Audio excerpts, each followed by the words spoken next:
बेटा मुझे एहसास है कि शायद तुमको मुझसे बड़े गिले होंगे और तुम मुझे दुनिया के जालिम तरीन बाप में से एक समझते होगे। ऐसा नहीं है बाबा, शादी के लिए मैंने खुद ही तो हामी भरी थी।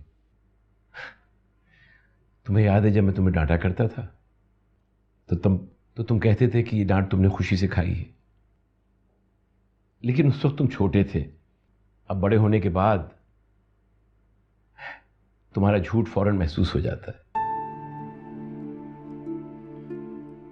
बाबा शादी तो मैंने कर ली है और इसको मुझे पूरी तरह से निभाना भी है, ये मुझे पता है, लेकिन शफक को ज़हनी तौर से कबूल करने में मुझे कुछ वक्त तो चाहिए ना। हाँ मुझे अंदाजा है, इन चीजों में कुछ वक्त तो लगता है।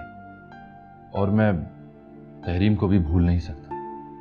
तो क्या हम में से किसी ने शर्त रखी है? नहीं ना।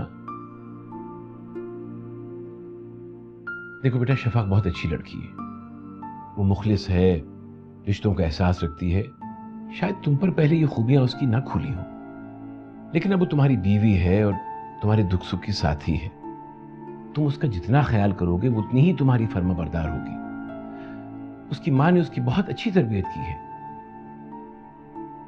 वो तहरीम की तरह नहीं है।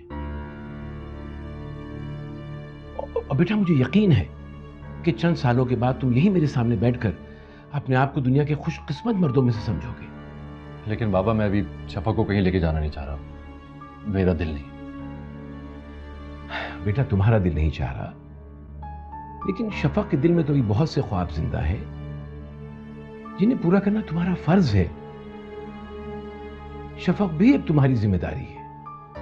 कहाँ लेकर जाऊंगा? बेटा ये सवाल अपने बाप से थोड़ी करते हैं, शफक से पूछो। Show some interest.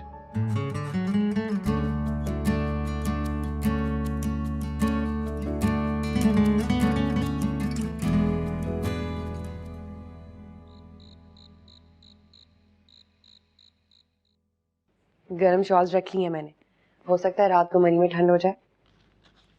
गर्मियों में जा रही हूँ, वहाँ जरूरत नहीं पड़ेगी, सर्दी नहीं है वहाँ। आपके भी कुछ गरम कपड़े रख लूं? नहीं, मैं बेवकूफ नहीं हूँ।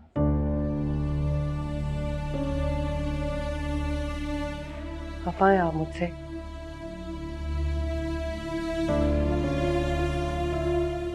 नहीं।